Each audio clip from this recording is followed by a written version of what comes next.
오늘도 예배 자리에 함께 하신 우리 모든 성도님들을 주의 이름으로 환영하고 축복합니다.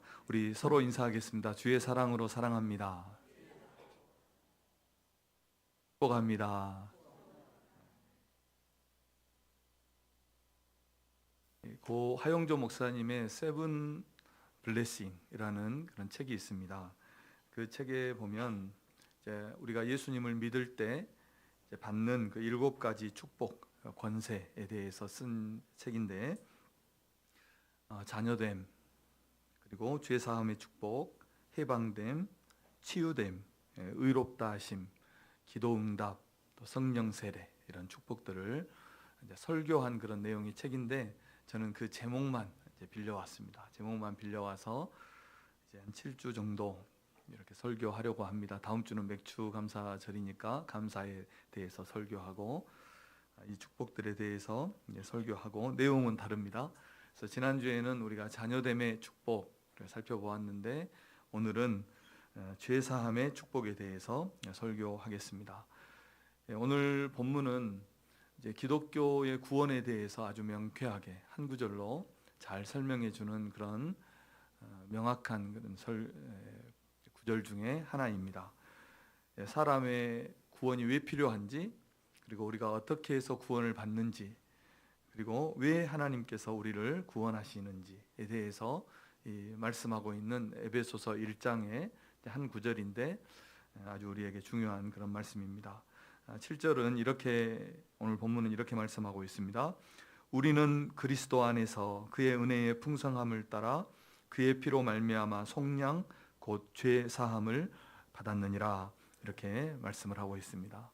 사람들이 이제 이 복음, 우리가 믿는다, 예수님을 믿는다 이렇게 말하는데, 이 믿음을 쉽게 받아들이지 못하는 이유는 무엇이냐면 죄인이라는 이 전제를 하고 있기 때문입니다. 우리가 죄 사함을 받아야 되는 그런 죄인이라는 이 전제 때문에 이것이 상당히 부담스러운 것입니다. 무슨 기준으로 나를 죄인이라 하는지, 그리고 그 죄의 결과가 그렇게 심각한 것인지, 이런 것들을 우리가 인정하기 좀 어렵고, 그래서 믿음을 쉽게 받아들이지 못하는 것입니다. 특히 현대인들은 이런 자기 주관이 뚜렷하죠. 그래서 이렇게 우리가 죄인이다 이렇게 말해버리면, 아무 잘못도 없이 살고 있는데 갑자기 경찰이 나타나서 우리의 손에 수갑을 채우는 것 같은 그런 황당한 일이 우리에게 벌어진 것입니다. 또 교회에 처음 나오면 어떻게 합니까? 설교 몇 마디 하고 나서 이제 기도를 따라하라고 그래요. 나는 죄인입니다. 이 얼마나 황당한 일입니까? 나는 죄를 지었습니다. 용서해 주세요. 그리고 나서 또 따라하면 하나님의 자녀가 되었다고 막 축복하면서 이렇게 하는 것입니다. 다시 말씀드리지만 현대인들은 자기 주관이 뚜렷해요. 그래서 한 가정 안에서도 아버지는 보수, 아들은 진보, 분명하게 나눠져서 자기 견해를 조금도 굽히지 않죠. 그런데 교회에 오면 오라 하지, 가라 하지, 이렇게 하라 하지, 또 하지 말라는 것도 많고, 이렇게 하는 것이 여간 부담이 되고 내 삶에 이렇게 개입하는 것을 싫어하는 것입니다.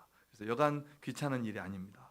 이렇게 오늘날의 많은 사람들도 이 죄 사함의 필요성을 알지 못하고, 다시 말하면 이 신앙의 필요를 절실하게 느끼지 못하기 때문에 신앙을 받아들이는 것 참 어려운 일이다 하는 것입니다. 그런데 우리가 이런 질문 하나는 가져볼 수 있겠죠. 왜 기독교는 모든 사람을 죄인이라 말하고 이 죄 사함이 필요하다고 말하는지, 이런 질문을 우리가 던져볼 수 있는 것입니다. 그것은 가장 근본적인 이유는 무엇이냐면, 우리의 인류의 조상인 아담과 하와가 하나님을 거역함으로 죄를 지었어요. 이것을 우리가 원죄라고 말하는데, 그 원죄가 그 모든 후손들에게 유전된 것입니다. 그래서 우리 모두에게 원죄가 있다고 성경이 가르치는 것이고, 그리고 그 원죄라는 이 뿌리 때문에 우리 사람들은 다 스스로 죄를 지은 그런 사람이 된 것입니다. 스스로 죄를 지었다 해서 그 죄를 자범죄라고 말을 합니다. 죄는 이렇게 우리의 영혼과 몸을 병들게 하고 우리를 죽음에 이르게 하는 것입니다. 그래서 성경은 이렇게 말씀합니다. 로마서 3장 23절에 모든 사람이 죄를 범하였음에 하나님의 영광에 이르지 못하였다, 이렇게 말씀을 하고 있습니다. 성경은 이 죄로 인해서 세상에 죽음이 들어왔고 우리 모든 사람이 하나님의 영광에 이르지 못하게 되었다, 이렇게 가르치고 있습니다. 로마서 5장 12절 말씀을 우리 함께 읽어보겠습니다. 시작. 그러므로 한 사람으로 말미암아 죄가 세상에 들어오고 죄로 말미암아 사망이 들어왔나니 이와 같이 모든 사람이 죄를 지었으므로 사망이 모든 사람에게 이르렀느니라. 아멘. 다시 말하면 죄로 인해서 죽음이 우리에게 들어왔고 그 죽음뿐만 아니라 온갖 질병과 고통, 또 세상에는 가시와 또 자연재해, 이런 것들이 죽음과 함께 우리 사람에게 세상에 들어온 것입니다. 그래서 또 관계도 깨어집니다.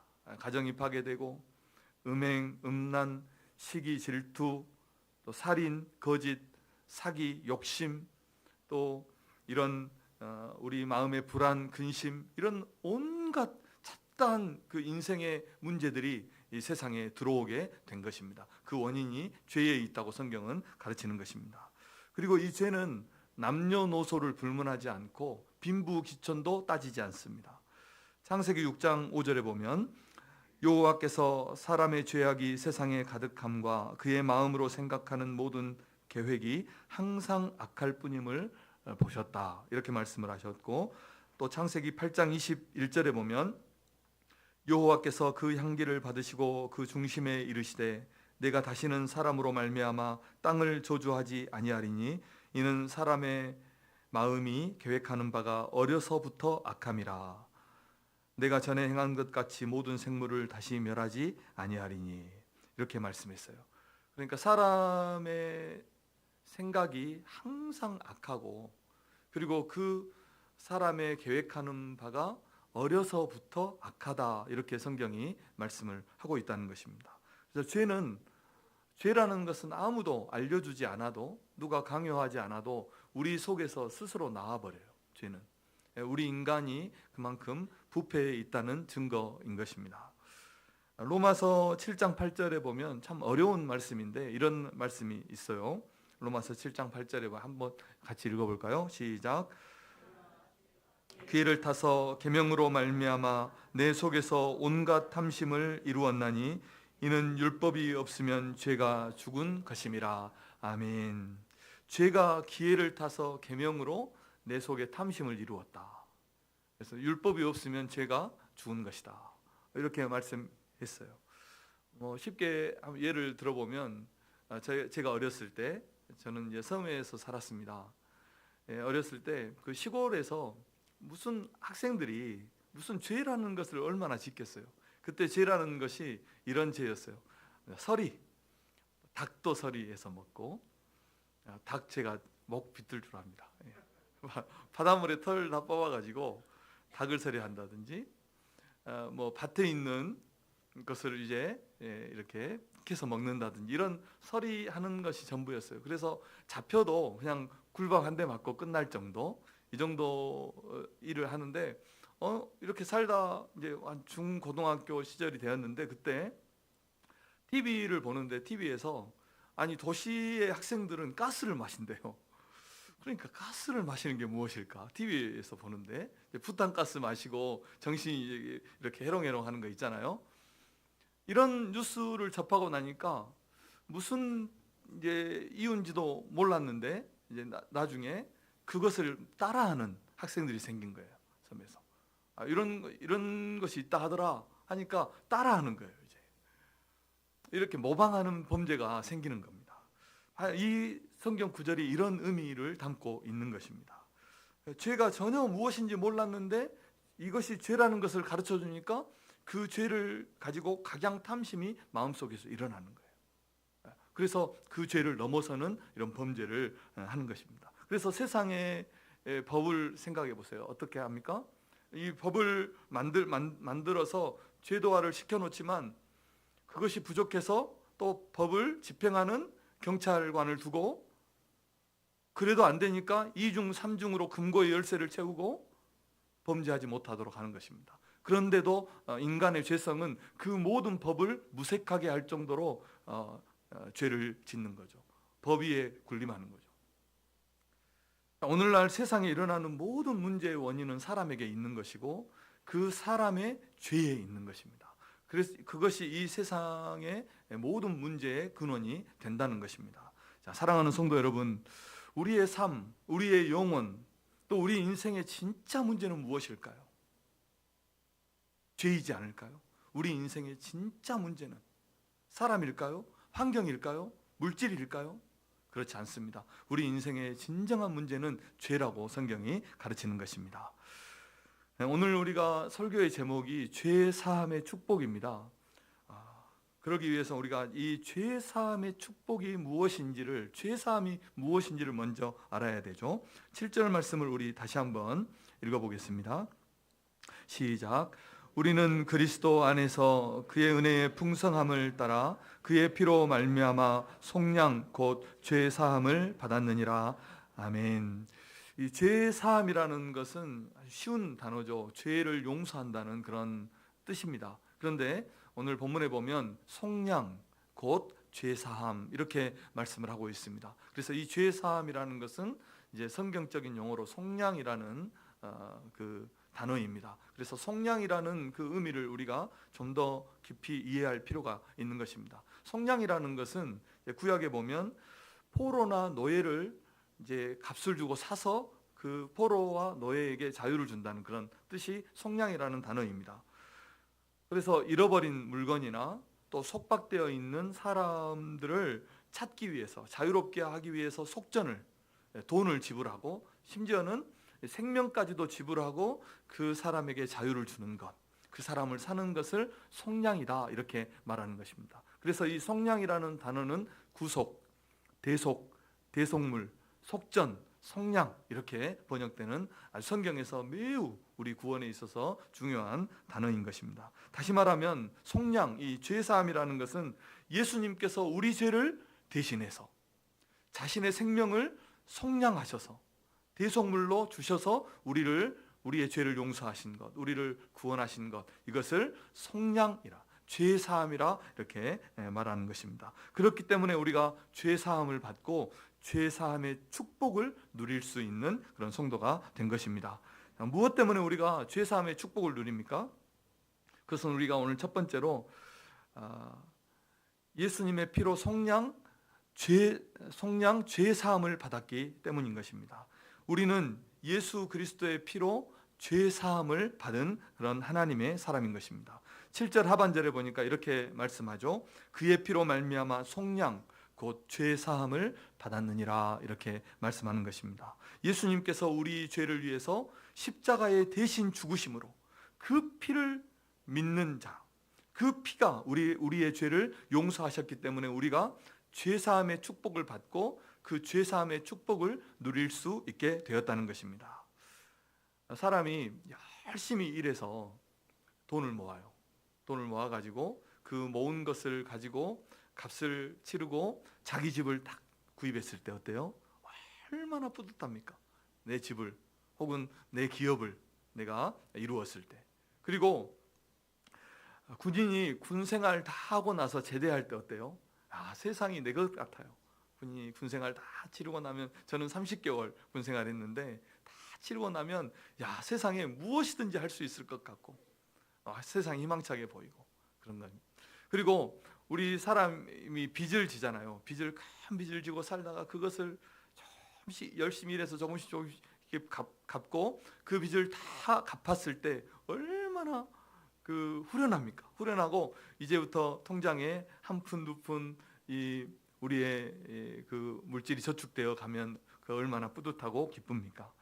이런 행복을 누릴 수 있는 것은 어떤 이유입니까? 그 값을 다 치렀기 때문입니다. 값을 다 치르고 대가를 치렀기 때문에 행복한 것입니다. 그 행복을 누릴 수 있다는 것입니다. 예수님께서 우리의 죄를 다 다 대속하셨기 때문에, 속량하셨기 때문에, 우리의 죄값을 예수님이 다 치러주셨기 때문에 우리가 그 대속의 은혜, 그 죄사함의 축복을 받고 누릴 수 있게 되었다는 것입니다. 도스토예프스키의 이 죄와 벌이라는 그런 고전 문학이 있죠. 여기 이 책에 보면 그 주인공이 정의로움에 사로잡혀서 두 사람을 살해해요. 두 사람을 살해하고, 살해했는데 자기는 정의롭게 행한 일인데 그 사람을 죽인 것 때문에 죄책감에 시달려요.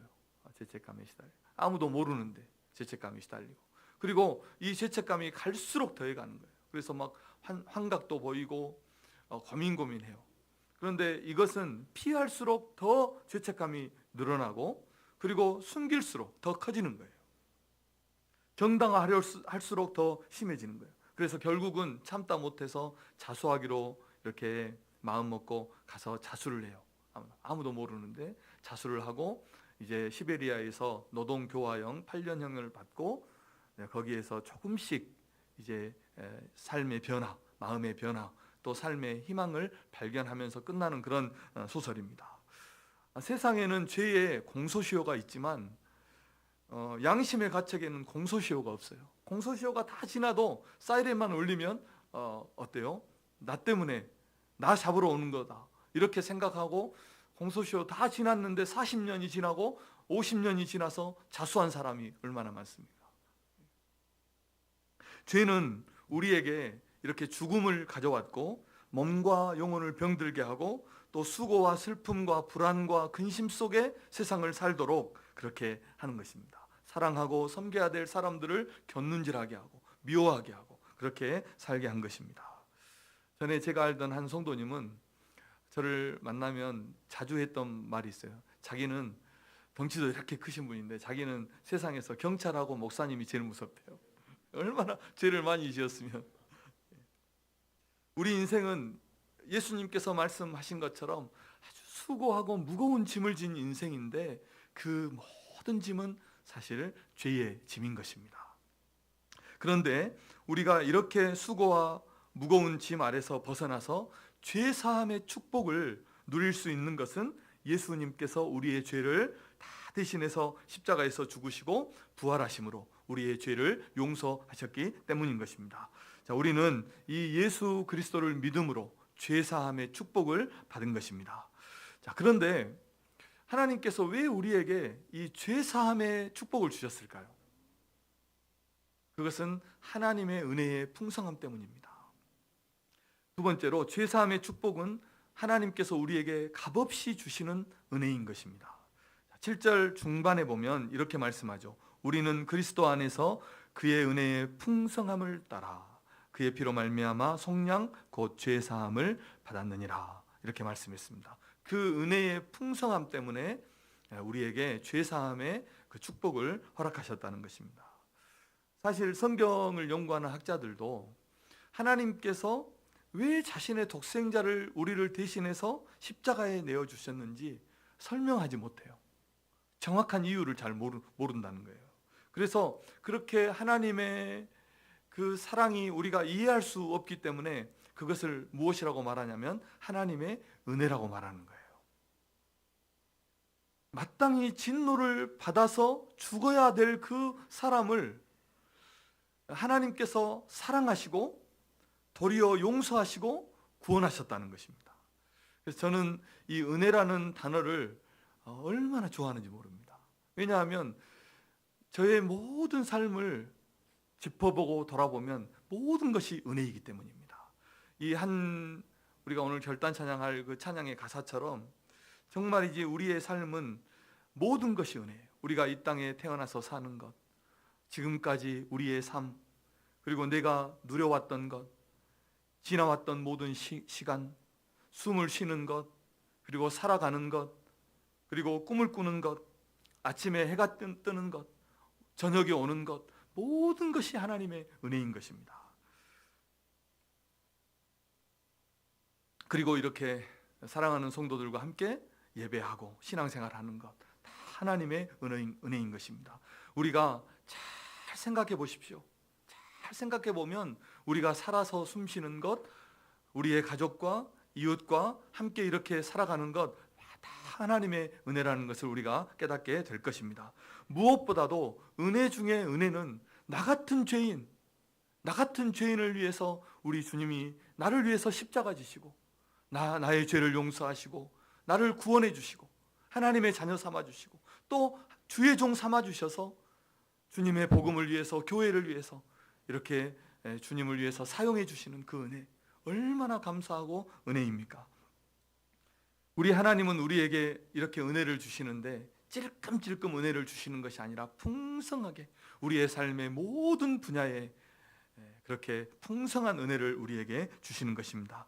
은혜가 풍성하신 하나님께서 우리를 창세전에 택하시고 또 때가 되어서 우리를 부르셔서 예수님 믿게 하시고 우리의 죄를 용서해 주시고 그 은혜 가운데 살아갈 수 있도록 이런 풍성한 은혜를 우리에게 주셨다는 것을 꼭 기억하고 이 값없는 은혜를 우리에게 주신 그 하나님을 우리가 믿고 그 은혜를 받아 누리시는 우리 성도님들 되시기를 주님의 이름으로 축원합니다.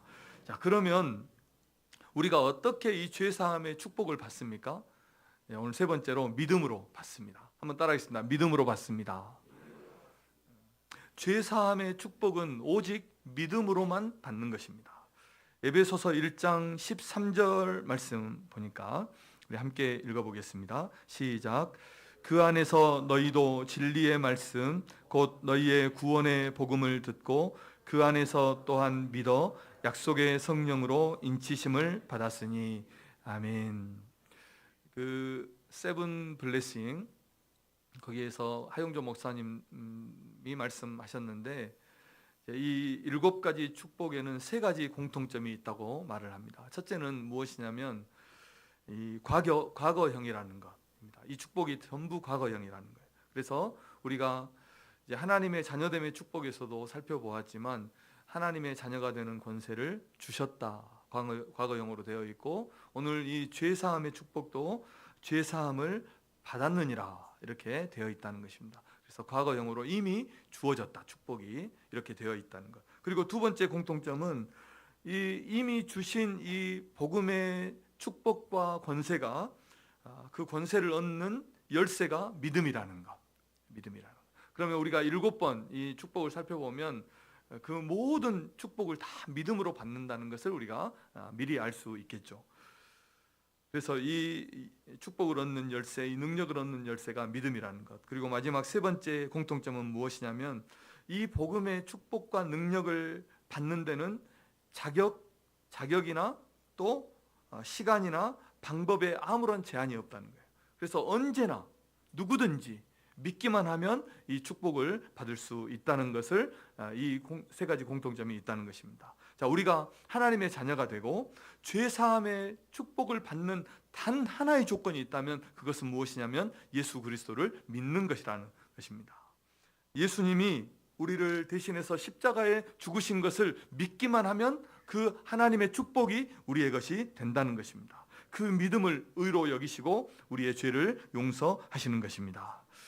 자, 이렇게 예수님의 이름을 믿는 자는, 예수님을 믿는 자는 죄 사함의 축복을 받고 이제 그 죄 사함의 축복을 누릴 수 있게 된 것입니다. 다시 한번 말씀드리지만 죄는 우리에게 죽음뿐만 아니라 많은 고통과 고난을 우리에게 가져온 것입니다. 상처를 준 것입니다. 무거운 짐을 우리에게 지우고 불안과 근심 속에서 세상을 살게 했습니다. 죄는 우리와 하나님 사이를 갈라놓아서 하나님께 나아가지 못하게 만들어 버렸어요. 그래서 하나님의 은혜를 누리지 못하게 하고 온통 세상만을 살아가게 하고 육신의 정욕과 욕심을 위해서 살게 하고 마귀를 따라서 살게 만들어 버린 것입니다. 사랑하고 이해하고 존중하면서 배려하고 살아야 될 그런 관계가 전부 깨어져서 미워하고 시기하고 질투하고 곁눈질하다가 눈이 돌아갈 지경이에요. 세상을 우리가 살아온 우리가 이웃과 어떻게 살아야 돼요? 사랑하고 섬기고 배려하고 이해하고 용서하면서 살아야 되는데 곁눈질하다가 의심하다가 눈이 돌아갈 판이라니까요. 이렇게 우리가 힘들게 살아야 되겠습니까? 세상을. 교회도 한번 생각해 보세요. 하나님이 한 형제 한 몸으로 불러서 사랑하며 목숨을 서로 주면서 생명을 아끼지 않고 그렇게 섬기며 살아가야 되는데, 아니 평생을 의심하면서 살아. 교회도요. 얼마나 불행한 일입니까? 아직도 많은 사람들이, 아니 성도들까지 죄에 매여서 죄의 종로를 타고 메마르고 황폐한 마음으로 세상을 살아가고 있는 것입니다. 그런데 오늘 우리가 예수 그리스도를 믿고 속량 죄 사함을 받게 되면 세상이 줄 수 없는 평안이 우리의 마음에 임하는 것입니다. 죄의 무거운 짐이 벗어져서 삶이 가벼워지는 것입니다. 깨어지고 부서진 관계가 회복되어서 그 사람과의 관계가 평화롭게 되고 은혜롭게 되는 것입니다. 어제와 똑같은 하늘인데 하늘이 다르게 보이고 부는 바람이 달라지는 것입니다. 꽃도 달라지는 것입니다. 내리는 비도 달라지는 것입니다. 저는 아직도 꽃이 예쁘지 않아요. 아주 젊다는 거죠. 나이 드시면 꽃이 예뻐진대요. 그런데 꽃이 예뻤을 때가 있더라고요. 언제냐면 제가 연애할 때 아주 꽃도 따서 주었다니까요. 제가 잘하시대. 예. 아니 하나님의 은혜 받아보세요. 세상이 달라지는 거예요. 부는 바람도 달라지는 겁니다. 갑자기 남편도 달라져요. 예. 사랑하는 성도 여러분, 우리가 예수 그리스도를 믿는다면 이미 우리에게 죄 사함의 축복이 주어진 줄로 믿습니다. 그래서 그 은혜를 누리시는 성도님들 되시기를 주님의 이름으로 축원합니다. 어느 누가 세상을 살면서 어렵지 않은 사람이 있겠습니까? 힘들지 않은 사람이 어디에 있겠습니까? 근심 걱정 없는 사람이 누가 있겠습니까? 아무도 없습니다. 지금 아무리 좋아도 내일 우리가 내일을 장담할 수 있습니까? 이런 우리는 불안 가운데서 세상을 살아가고 있습니다. 하지만 예수 믿는 우리에게 하나님이 주신 은혜는 우리를 능히 살게 할 줄로 믿습니다. 아무리 많은 어려움이 있어도 그 어려움 중에서 승리하고 결국에는 주님 앞에 잘했다 칭찬받고 인정받을 그날이 오게 될 줄로 믿습니다. 아무도 빼앗을 수 없는 이 구속의 은혜를 우리가 받아 누리고 이 놀라운 하나님의 은혜가 우리 성도님들과 항상 함께 하시기를 주님의 이름으로 축복합니다. 말씀의 결론입니다. 죄 사함의 축복은 우리에게 주어진 것이죠. 예수님을 믿으면 주어진 것이지만 그 축복을 누리는 방법은 또 우리에게 또 있다는 것입니다. 우리가 누릴 수 있는 방법이 있다는 것입니다. 두 가지만 제가 말씀드릴게요. 첫째는요, 죄를 회개하는 겁니다. 죄 사함의 축복이 주어졌는데 그것을, 죄 사함의 축복을 누리는 것을 가장 방해하는 것은 또 죄입니다. 우리는 여전히 죄악 가운데 있는 세상을 살고 있기 때문입니다. 그래서 우리가 죄를 가지고 살면, 죄를 품고 살면 하나님께서 아무리 풍성한 은혜를 주셔도 우리의 마음에 늘 불안하고 또 근심과 걱정과 죄와 마귀가 주는 그런 공포가 우리 안에 무거운 짐을 지고 살아갈 수밖에 없는 것입니다. 그래서 우리가 하나님 앞에 우리의 죄를 아뢰고 회개하고 고백하면 우리의 마음에 평안이 임하고 우리의 삶이, 우리의 가정이 회복되고 하나님의 은혜가 있게 될 줄로 믿습니다. 요한 1서 1장 9절입니다. 시작. 만일 우리가 우리 죄를 자백하면 그는 미쁘시고 의로우사 우리 죄를 사하시며 우리를 모든 불의에서 깨끗하게 하실 것이요. 아멘. 죄를 회개하는. 두 번째로 구원의 은혜를 더 알아가야 합니다. 한번 따라하겠습니다. 구원의 은혜를 더 알아가야 합니다.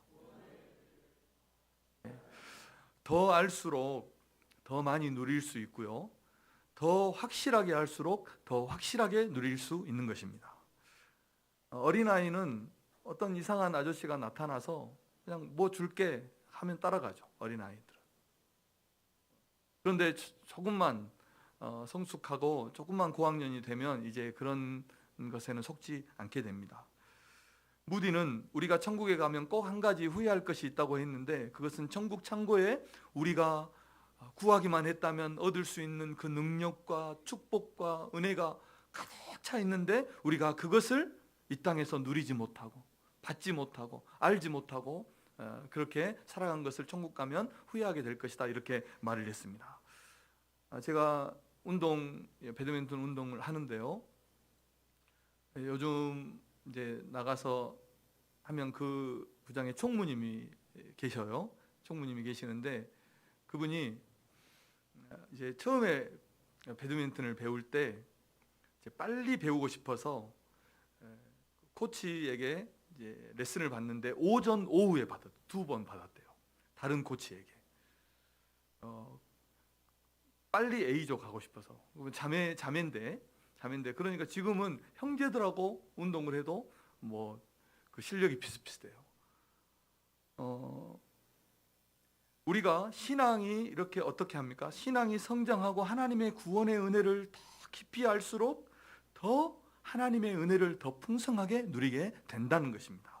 베드로후서 3장 18절에 보니까 이렇게 말씀했습니다. 오직 우리 주 곧 구주 예수 그리스도의 은혜와 그를 아는 지식에서 자라가라. 영광이 이제와 영원한 날까지 그에게 있을지어다. 아멘. 예수님의 은혜와 그를 아는 지식에서 우리가 자라간다면 그 주님을 통해서 주신 하나님의 그 죄사함의 축복, 우리가 더 깊이 알게 되고 그 은혜를 더 풍성하게 누리게 된다는 것입니다. 우리 성도님들이 베드로 사도가 우리에게 권면한 것처럼 그리스도의 은혜와 그리스도를 아는 그 구원의 지식에 있어서 더 풍성하게 더 자라가시는 성도님들 되시기를 주님의 이름으로 축원합니다. 예수님을 믿는 자는 죄사함을 받았으므로 그 죄사함의 축복을 누리면서 세상을 살아가는 것입니다. 이 은혜가 우리 성도님들의 삶에 함께 하시기를 주님의 이름으로 축원합니다. 기도하겠습니다. 하나님 아버지, 감사합니다. 그리스도 안에서 그 은혜의 풍성함으로 예수 그리스도의 피로 우리를 속량하시고 죄사함의 축복을 주심을 감사합니다. 우리에게 주신 이 놀라운 은혜를 감사하며 그 구원의 은혜, 죄사함의 축복을 누리며 살아가는 우리 모든 성도들 되게 하여 주옵소서. 예수님의 이름으로 기도합니다. 아멘. 결단 찬양, 은혜, 우리 찬양 드리겠습니다. 자, 이 찬양의 가사처럼